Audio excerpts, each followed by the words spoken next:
Good afternoon, Packers fans. Aaron Negler here with your Packers Daily Chat, coming to you live on the Cheesehead TV social channels. It's Friday. The Packers are set to take on the Buffalo Bills on Sunday night, and the power of prayer has never been more important. That's right. No one with any lick of sense gives the Packers much of a chance in this game, which means we've got them right where we want them. I don't know. I'm making this up as I go, but I will say, I think the Packers are going to show up in a sense that people will be surprised. They might look a little better than maybe we're expecting. But there's no doubt this is going to be a tough game. This is going to be a tough one. Packers final injury report is out. Both David Bakhtiari and Elton Jenkins are listed as questionable. Big yikes there. Rashawn Gary was a full participant on Friday, but still in the concussion protocol officially. He's also listed as questionable, though he is trending the right way. That's good. And a little interesting note, the Bills starting right tackle will be out for this game. He's dealing with an ankle injury. They bring in Quisenberry, who they signed from the Titans last offseason. That's an advantage for the Packers and Rashawn Gary. If Gary goes, he should be able to take advantage there in obvious passing situations. For the Packers, Christian Watson, limited all week, listed as questionable. If he can go, it changes everything for the Packers on offense. There's no doubt about it. We've seen it throughout the season. When he is out there and they're utilizing him in the motion aspect, even if he's not getting the ball, he changes how defenses have to play this offense. His speed alone gives the defense something to worry about and changes how they defend things as far as number of steps, what windows they're looking at, safeties taking another step over, a linebacker trying to follow him. It opens things up both in the running game and in the passing game. Not saying it makes it anything like easy. This is still the number one defense in the league that they're facing, but it certainly helps. And every little bit that helps, Packers are going to need on Sunday. Hello, everybody in the comments section. So good to see everybody here on a Friday, ready to get it going. Ed, thanks for the super chat. So is it Sinatra's Luck Be a Lady or the best is yet to come on Sunday night? I'll be surprised but not shocked when they win. Ooh, baby. Ed's starting out spicy. I'm going to go Luck Be a Lady because I love that song. No matter what, always go, Pack, go. There you go, Kevin. I'm going to have a sip of my beverage in honor of that comment. That's good stuff. Matt LaFleur is questionable. All right. Hold on. Hyder, 38-3 Bills, gulp, at halftime. All right. Now, why you got to be like that? Why you got to be like that? I will say, the potential for a big-time blowout is certainly there. If the Packers are, anywhere near the disheveled mess that we've seen over the last 2+ games, yeah, it could get late real early. Could be an ugly one. But I tend to think the Packers are going to show up for this one. No real kind of logical reason behind that, just more of a feel. I do think the Packers will show out and show up a little bit better than they have the last couple of weeks. Again, that doesn't mean much as far as the very, very talented Buffalo team that they're facing. And also, if you haven't seen on Instagram or Twitter, I did put out the Packers Convert on Third Down Challenge. Please join me on Sunday night. As you all know, watching the game last Sunday, the Packers were 0 for 6 on third downs. The only third downs that they converted on offense were via penalty. So on Sunday night, join me in taking a shot every time the Packers convert on third down. That's right. You can watch me here on the watch party on the YouTube channel here at Cheesehead TV every time. Now, it can't be via penalty. Has to be conversion via offense. But every third down conversion, I'm doing a shot. I hope you'll join me. And I hope you don't have to work the next day. Tyler, what's up? Thanks for the super chat. Is Matt LaFleur a proven play caller? He's been bad in the red zone each year and seems to have regressed all around in 2022. Probably why he ducks you for Madden. Tyler, I was never going to play him. I was going to play his son, who apparently is really good. But, I mean, we can't – see, I love this. So now they've gone through a rough patch. This is the first real adversity they've faced. And everyone's like, oh, is Matt LaFleur any good? It's like, we can't sit here and say Matt LaFleur is awesome when they're winning tons of games and then turn around and go, oh, the guy doesn't know what he's doing when they start losing. And the offense is definitely having some major problems. There's zero doubt about that. Matt LaFleur just didn't suddenly become a terrible play caller. It's all in tandem. It all works together with him, the guys around him on the coaching staff, the quarterback, their input each and every week in the game plan, etc. Now, do I think Matt needs to do a better job reacting to game situations? Yes, I do think that is something that he needs to get a handle on. And I think he needs to rein in his quarterback a little bit in that regard. But no, I don't. And as far as red zone, they've been better in the red zone this year. They've been better coming out of their own end zone, actually, as well. It's between the 40s where they seem to have a major problem. James, thanks for the super chat. Watch this be the one game we show up and blow out the Bills. Okay. Now, James, I try to avoid fantasy here on the chat, but hey, I'm with you. I'll take it. Let's do it. Let's go. Let's say they trade for a wide receiver, Nags. Which wide receiver would you want?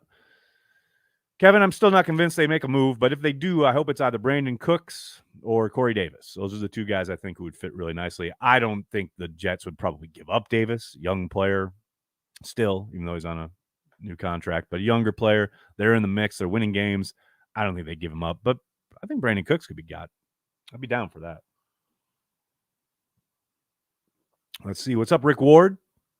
The Rams lost 3 in a row when the Packers beat them last year. That is correct.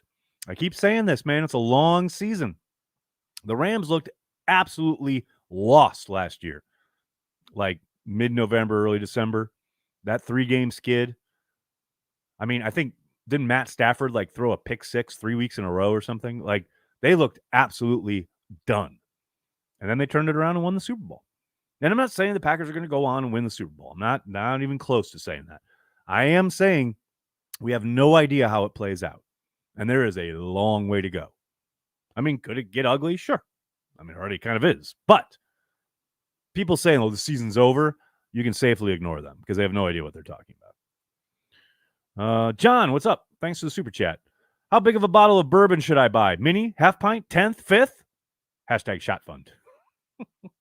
I don't know, John. I think I'm going to get into my my medium-sized bottle of Bullet Rye. That's what I'm going to go for. James, again, thanks, buddy.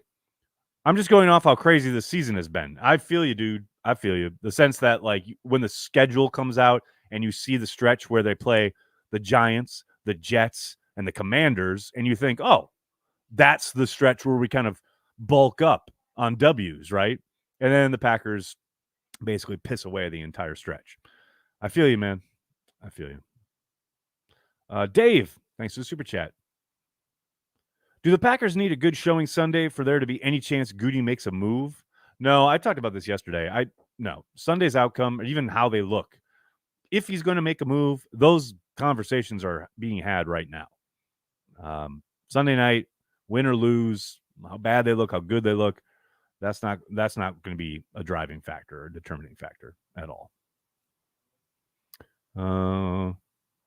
Might as well make it 3rd down and touchdown shots, Travis. You gotta run before you can walk. Wait a second, I got that backwards. You gotta walk before you can run.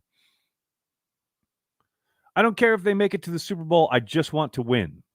I feel you, Chris. I think many people share that sentiment, especially after losing 3 in a row. My God. Tyler, again, thanks for the super chat. Contribution for your Victory Monday recovery IV. Y'all acting like the Packers are going to go 10 for 12 on 3rd down against the number 1 D in the league coming off their bye in their house. When they went 0 for 6 against the fucking Commanders. Come on now. I mean, I'm down. If they go 5 of 7, let's do it, man. 5 shots. Let's go. But, they'll probably go 3 of 8 or something like that. And that's fine. But hey, that's why we watch the games, right? Let's do it. Dustin, thanks for the super chat. Packers fans hoping to beat the Bulls Sunday. I believe you mean the Bills. Corey yelling, we winning. I'm just hoping for a 1st down. Packers winning by 1. I mean, at 1st down, preferably on 2nd down, so I can avoid a shot. But I feel you, dude. Just get a 1st down. Move the ball. Move the chains. Possess the football. To me, that's what this whole game is about for the Packers. And I was on the radio just now with 97.3 The Game there in Milwaukee, Packers flagship station. And Drew was talking about pointing to the Arizona game last year, which I think is good. But I was pointing to that all offseason as how I thought they were going to try and operate on offense. Hand the ball to your 2 backs. They're down in that game. no Devontae, no MVS. Seems the perfect recipe. And, oh, look at that. They got the big W that night, didn't they? It just drives me insane when this team seems to want to make it harder than it is. They're down wide receivers. They've looked bad on offense. Going into hostile territory. Big, bad team across the way. Run the fucking ball. Give it to Aaron Jones. Give it to A.J. Dillon. A game in which, by the way, in that Arizona game, both A.J. and Aaron converted on 3rd and 4th and short. And a couple of times, both dudes were hit behind the line of scrimmage and still powered through for the pick up the first down. Give it to your talented players. I am begging you, Matt LaFleur. Begging you from the depths of my soul. Soder, what's up, man? Thanks for the super chat. Math says 4 to 6 shots. At home, Bills are 33% third down conversion defense. All right, man. I'm down. 4 shots. I can do that. Let's go. Let's go. Shallow waters. I see why Corey doesn't like Peter now. Ooh, y'all catch that kind of throwdown between Peter and Kuhn? Oh, wow. That was crazy, man. Like, both of those, like, okay, man, both those dudes needed to step back from the old twitter.com that night. That's all I can say. Because, wow, that was crazy. Chris, thanks to the super chat. What's the over-under on Matt LaFleur saying they need to do a better job getting Jones the ball in his post game? Chris, I can't. I don't know. I won't know because I'll be drunk as hell. So God help me. I will say I'll probably tear Packer Man apart. You hear me, Lil Ton? He's over here. Hold on. Lil Ton, I fear for your life Sunday night if Matt LaFleur says he needs to do a better job of getting the ball to Aaron Jones.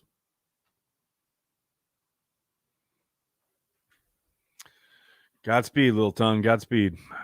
Aaron, thanks to the super chat. Let's look at a positive for a change. Hey, sure. Hey, we got people up here in the chat talking about how they're going to blow the Bills out. How much more positive do you need, Aaron? I'm kidding.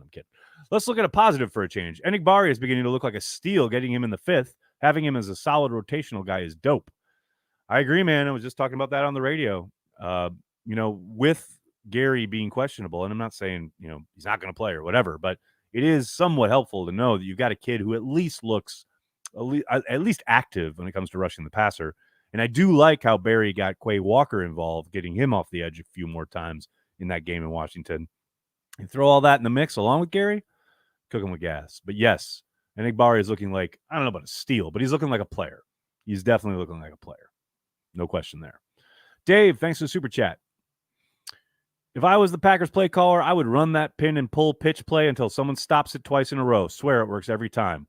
It's so funny how that play was like the bane of our existence as Packers fans under Mike McCarthy. But with LaFleur and this offense, it has worked almost, as you say, almost every time they run it.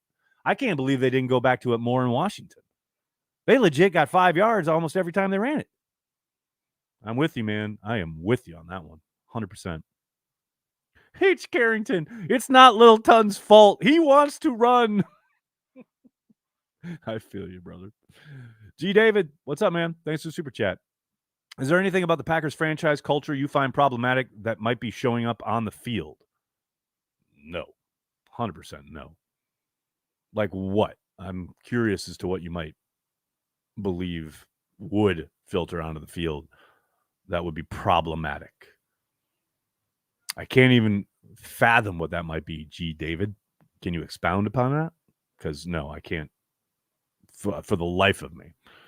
Luke, thanks for the super chat.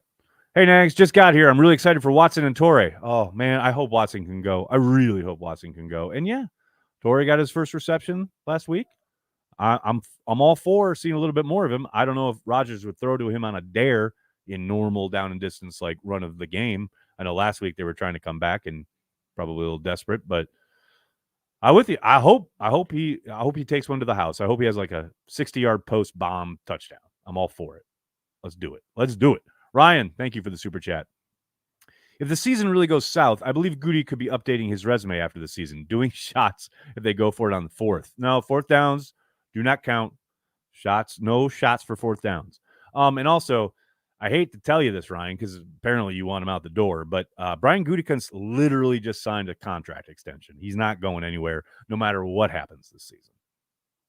LaFleur, too, and Russ Ball. All three of them signed contract extensions this past offseason.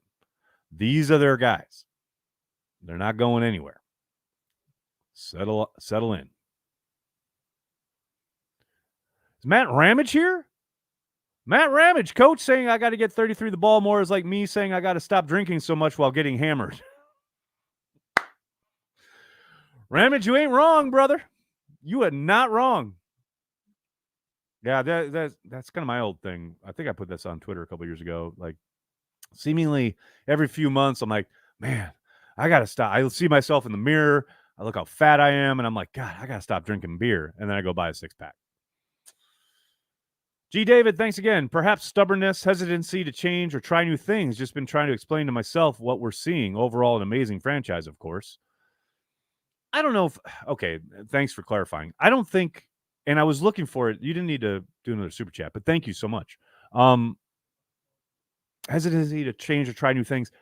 I don't think it's so much that. I do wonder if not stubbornness, but comfortableness, a way of kind of a routine of working that has, like I just said, those three just signed contract extensions. Like, where is and you signed Aaron Rodgers, everyone's happy. Here we go, another season with a chance, quote unquote, at making a run at the Super Bowl.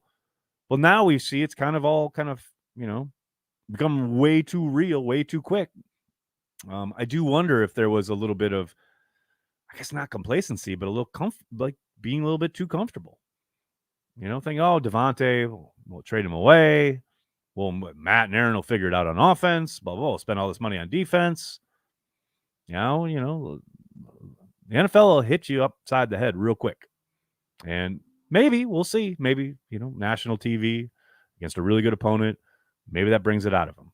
We'll see. But as far as being unwilling to try new things, I think Mark and the franchise itself have made it very clear they give football anything and everything they need. Like, there is no limitation.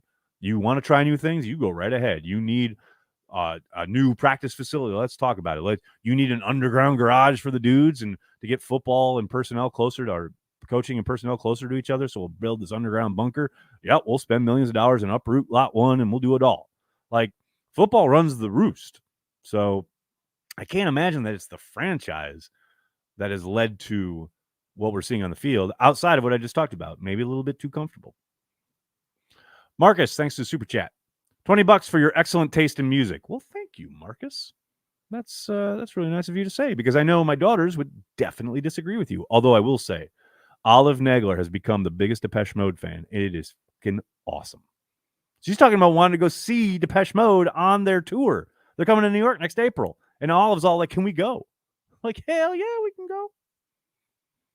Thank you for that. Hello from Arizona. Go Pack Go. What's up, Daniel? Hello from New York. Salut. Go Pack Go. Carry the G, brother. Is it possible Matt LaFleur could be as stubborn as Mike McCarthy? I always said Mike McCarthy was the most stubborn NFL coach I had ever seen in my entire life. And that's after watching Mike Holmgren's entire tenure. And he was one stubborn SOB. So, yeah, Matt LaFleur is stubborn. There's no doubt about it. But, no, I don't. I'm sorry. I can't put him on the same level as Mike McCarthy.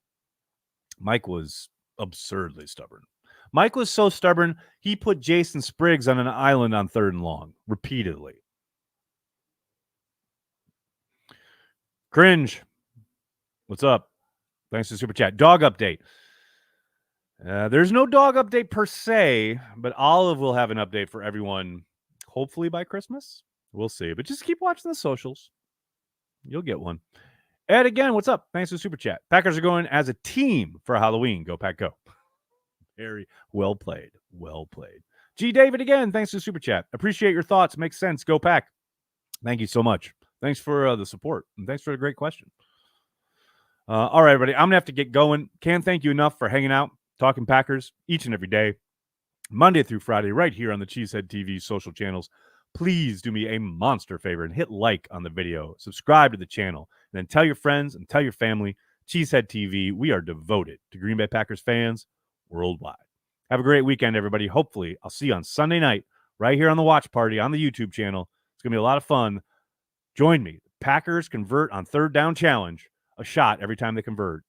A third to a first on offense. Can't wait. It's going to be a lot of fun. Thanks a lot, everybody. Have a great weekend. Go Pack Go.